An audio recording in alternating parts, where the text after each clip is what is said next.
S25 Ultra udah, yang Plus juga udah. Nih, S25 regulernya nih. Modelnya mini, tapi speknya juga nggak kalah badak. Dan ada beberapa upgrade yang dikasih Samsung untuk smartphone ini. Jadi kita cari tahu, kita bedah apa aja yang baru di Galaxy S25 ini, yuk.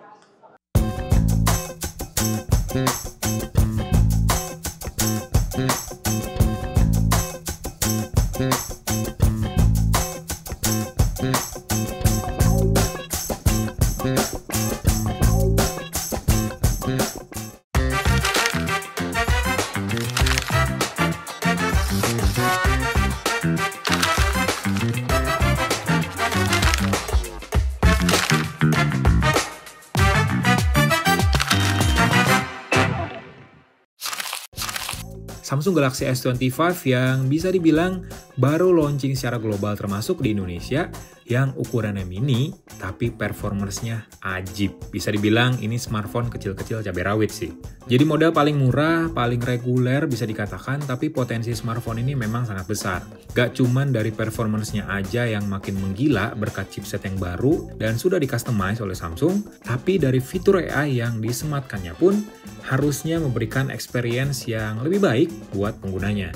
Nah, di Galaxy Unpacked 2025 yang berlangsung di San Jose, Amerika Serikat, gue udah ngejajal, meskipun sebentar ya, Samsung Galaxy S25 varian reguler ini. Sekilas emang kayak nggak ada ubahan yang berarti sih di desain smartphone ini, kayak sama aja gitu dengan Galaxy S24 yang biasa. Tapi sebenarnya kalau di atas kertasnya nih, Samsung Galaxy S25 makin ringkas dengan dimensi 146,9 x 70,5 x 7,2 mili, alias sedikit lebih pendek, kecil, dan lebih tipis dari sebelumnya. Lebih ringan juga loh, jadi 162 gram. Memang nggak akan berasa juga sebenarnya di tangan, tapi satu hal yang gue suka dengan smartphone ini adalah tetap nyaman buat digenggam oleh satu tangan. Apalagi nih ya, dikombinasiin sama One UI 7 yang lebih fluid, lebih mulus, nikmat banget lah pakai Samsung Galaxy S25 yang reguler ini. Nah, bicara One UI 7, sistem operasi yang basisnya Android 15 ini punya tampilan yang lebih simple, dengan bentuk icon dan widget yang lebih rounded, dan detail kecil nih menurut gue, tapi bikin experience-nya lebih mantep, adalah pindahnya search bar ke bagian bawah. Jadi kalian gak usah susah-susah neken search bar ke atas, sekarang udah ada di bagian bawah, ditambah smartphone yang mungil, jadi kayak lebih asik aja gitu pakai smartphone ini. Ada lagi fitur no bar, jadi kalian bisa mengakses berbagai fitur kayak kontrol di Spotify maupun YouTube Music, interpreter, akses informasi dari Now Brief, semuanya bisa tersaji di bar mungil yang bentuknya kapsul di bagian bawah lock screen. Gak ada yang berubah sebenarnya dari layarnya di bagian depan, tetap Dynamic AMOLED 2X 6,2 inci yang resolusinya paling rendah di antara Galaxy S25 series lainnya, yakni Full HD+. Heran juga sih kenapa Samsung masih mempertahankan resolusi ini. Tapi seenggaknya fitur lainnya dibikin sama lah ya dengan S25 Plus atau S25 Ultra, kayak refresh rate adaptif 120Hz, terus kodek HDR10 Plus juga ada, sampai tingkat kecerahan yang dibikin setara yakni 2600 nits. Pastinya Samsung Galaxy S25 juga udah punya rating IP68, jadi aman di dalam air sedalam 1,5 meter selama 30 menit, atau kena debu-debu doang mah ya aman lah smartphone ini. Seluruh Galaxy S25 series dipasangin oleh Samsung dengan Snapdragon 8 Elite for Galaxy. Ponsel semungil ini punya tenaga yang setara sama Samsung Galaxy S25 Ultra. Dan dari performance-nya sendiri emang amat signifikan, malah dibandingin sama Galaxy S24 Ultra bahkan, yang ditenagain oleh Snapdragon 8 Gen 3 for Galaxy. Klaimnya Samsung nih, kalau di head-to-head aja sama Galaxy S24 Ultra, performance CPU-nya 37% lebih kenceng, GPU-nya 30% lebih mantep, jadi ngegame udah pasti grafis rata kanan deh. NPU-nya alias kemampuan AI-nya udah 40% lebih pinter juga. Cuma nih, Samsung Galaxy S25 masih aja ditopang oleh baterai 4000 mAh. Apalagi fast charging-nya tetap 25 watt, meskipun ya memang ada fitur fast wireless charging dan juga wireless power share. Sama kayak S25 Plus dan juga yang Ultra, karena prosesor yang lebih kuat, maka Samsung kasih vapor chamber dengan area 15% lebih besar lagi. Ya semuanya biar smartphone ini nggak kena overheat saat digunakan dalam aktivitas yang menuntut.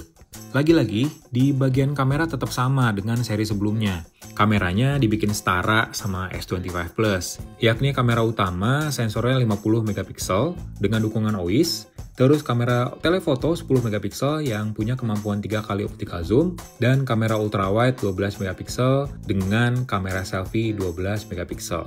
Kalian bertanya ya, apa peningkatannya? Jadi, seperti S25 Plus, Samsung lebih fokus pada peningkatan image processing yang lebih hebat dari sebelumnya. Berkat ISP yang baru, pada Snapdragon 8 Elite for Galaxy, Galaxy S25 jadi mendukung Pro Visual Engine Next Generation yang bikin gambar yang ditangkap lebih tajam dan detail, khususnya untuk pemotretan malam alias nightography.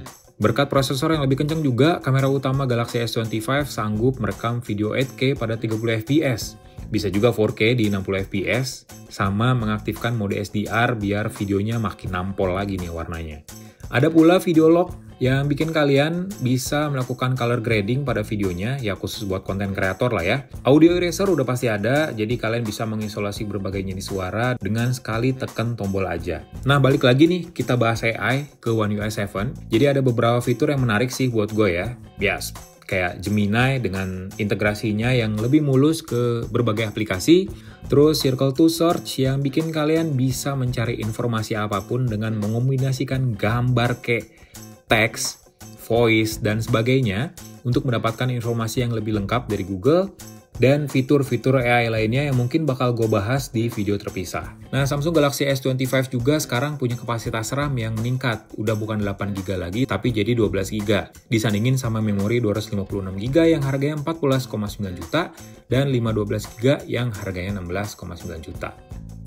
Itu aja impresi gue untuk S25 yang regular ini. Jujur, smartphone ini oke banget sih sebenarnya untuk orang-orang yang butuh smartphone mungil, tapi speknya badak. Nggak kalah badak lah ya dibandingin sama yang Plus ataupun yang Ultranya.